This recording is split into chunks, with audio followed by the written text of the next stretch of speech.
मैं हूं जितेंद्र मिश्रा और आप देख रहे हैं तिलोई न्यूज़। हम इस समय चित्रकूट धाम के राजापुर में हैं और यह आप सामने देख रहे हैं ये कालिंदी का घाट है। राजापुर वो स्थान जहां महाकवि तुलसीदास जी का जन्म हुआ। आइए हम आपको दिखाते हैं महाकवि तुलसीदास जी का जन्म स्थान।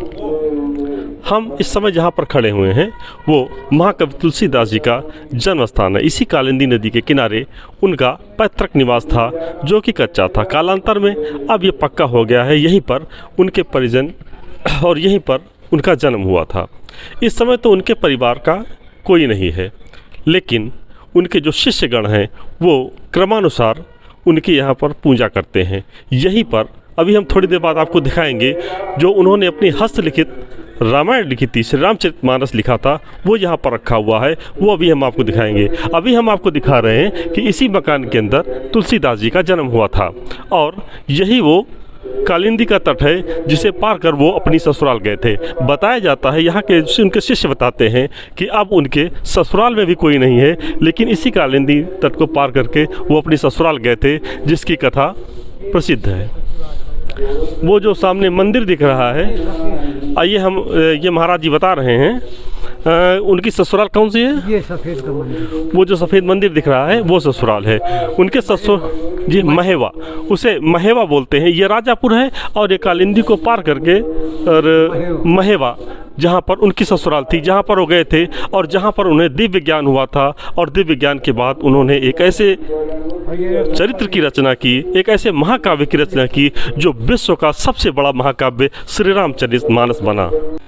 महाराज जी, आपका शुभ नाम? मेरा नाम पंडित विष्णुकांत चतुर्वेदी।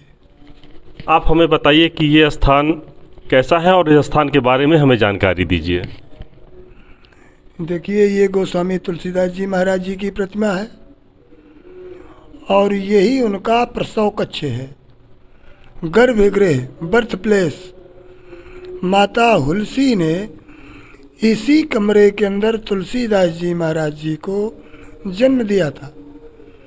जैसे हमारे आप लोगों के यहाँ कोई बच्चा होता है तो उसकी नाल उसी कमरे में गाड़ दी जाती है, उसी तरह इस कमरे के अंदर बाबा जी की नाल गड़ी हुई है, जिसे नरा कहते नाभि। और ये जहाँ पर आप लोग पधारे हुए हैं, ये तुलसीदास जी महाराज जी के पैतृक घर की जगह है।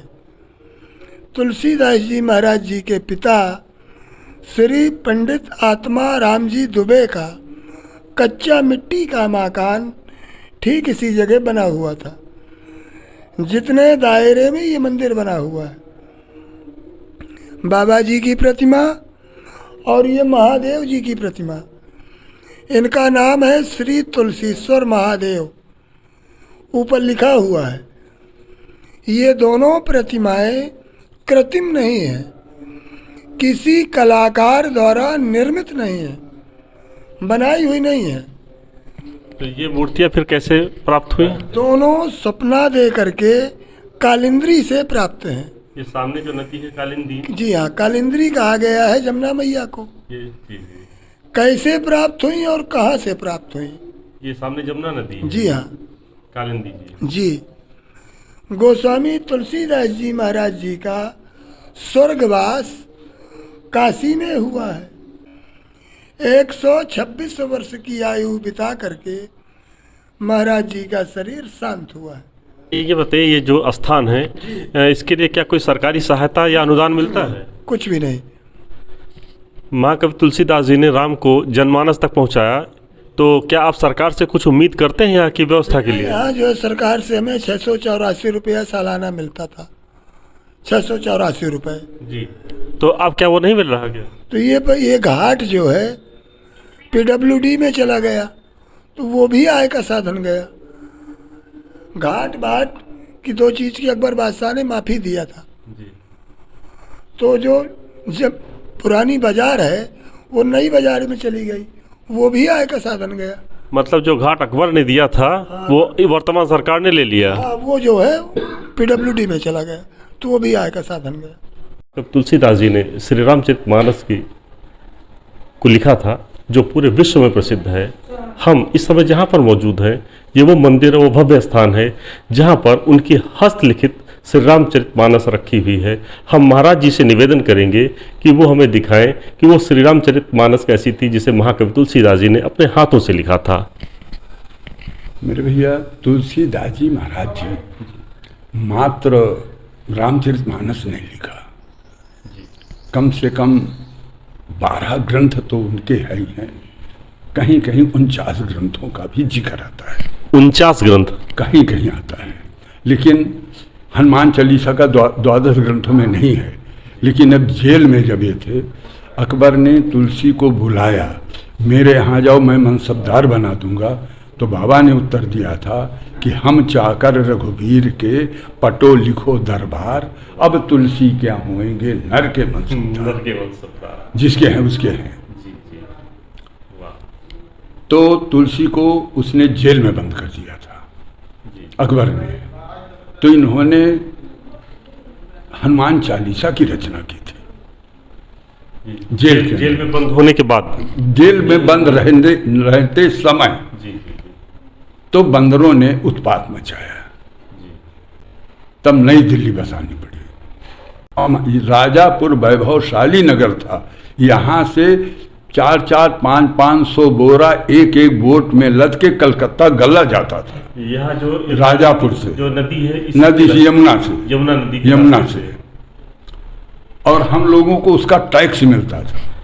यहाँ पर जो ये यमुना नदी है, इसका टैक्स आपके परिवार को मिलता था, आप लोगों को मिलता था। अकबर ने अकबर की नाव भी यहीं बंधी थी, तो अकबर ने 96 बीघा जमीन, ये घाट, टोल टैक्स और बाजार दान में दिया था मुआफी में, और साफ लिखा था किसी को छीनने का अधिकार नहीं है। उसके ओरिजिनल डॉक्यूमेंट्स तुलसी के समय के, मुस्लिम पीरियड के, हिंदू राजाओं के, अंग्रेजों के टाइम के सील मुहर सहित सब मेरे अंदर रखे हुए हैं। उनकी जीरोक्स इन सब पुस्तकों में लगी है। लेखक लोग तो ढूंढ ढूंढ के लिखते रहते हैं। तो अब बाजार का टैक्स कौन लेता है? देखो मेरे भैया, माफीदार जमींदार कम अत्याचार नहीं किए। हमारी पुरानी बाजार उठ के नई बस्ती में गई, आय का स्रोत गया। अब राजापुर का केवल नाम रह गया। राजापुर का नाम नहीं, माफी का नाम रह गया। नहीं, माफी जो मैं राजापुर को पहले ये वाद जो मिली हुई थी, हम उसका कह रहे हैं कि उसका केवल नाम रह गया। देखिए, ये बादशाह आलमगीर का है। आलमगीर माने औरंगजेब। जी जी जी। बहुत से आपसी विवाद में सब नष्ट हो गए डॉक्यूमेंट्स। ये मेरे पैतृक अधिकार की रूप में है।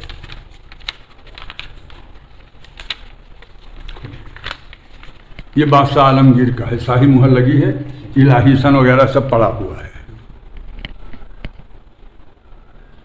ये आलमगीर का है, जो आलमगीर माने औरंगजेब ने जो कट्टर हिंदू विरोधी है।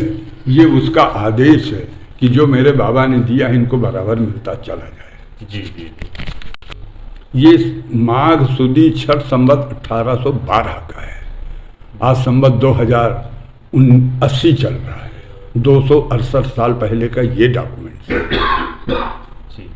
इनके अधिकारियों ने हमारे घाट में कब्जा कर लिया, तो दोबारा फिर दिया गया। ये दोबारा आया जी। ये 1813 का, इसमें कस्बा राजापुर आ गया। 1813 संवत 1813 जी। गाड़ी है। अच्छा, यहाँ के लिए क्या सरकार की तरफ से कोई मदद या कोई सहायता या कोई उत्थान के लिए कुछ ऐसा आता है? देखिए, अब कुछ अभी तक तो जो आता था वो सब बंद हो गया। जिसे हमारा आता था हम लोगों का, वो सब बंद हो गया। तो आप लोगों ने डिमांड नहीं रखी, आप लोगों ने मांग नहीं रखी? साझे की सुई है, सांगा में चलती है, पुरानी कहावत है। अरे एक सुई है इतनी बड़ी, सब लोगों का है, अब कौन उठाए उसको? देखिए, राग देश में सब चला गया। मेरी बात को बुरा न मानिए, कर सकते हैं, इसी में तो सब गया। जय श्याम रामचंद्र की जय। मम्मी देखो, ये है श्री रामचरितमानस का अयोध्या कांड। अच्छा। जो महाकवि तुलसीदास जी ने अपने हाथ से लिखा था।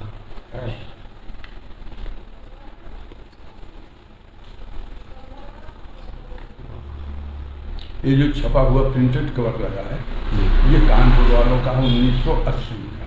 जी जी। अब भारत सरकार ने, पुरातत्व विभाग ने, इंडियन कंजर्वेशन दिल्ली ने इस कवर को हटा के नया कवर लगा दिया। जहाँ पन्ना कटा फटा है, जापानी हाथ का बना हुआ टिश्यू पेपर आता है, जी उससे जोड़ के मसाले केमिकल्स लगा के इसको प्रिजर्व किया गया है।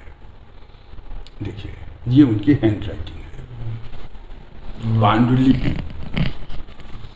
नजदीक करके लगा पाँव नहीं, हाथ ना देखिए, ऐसे देखिए।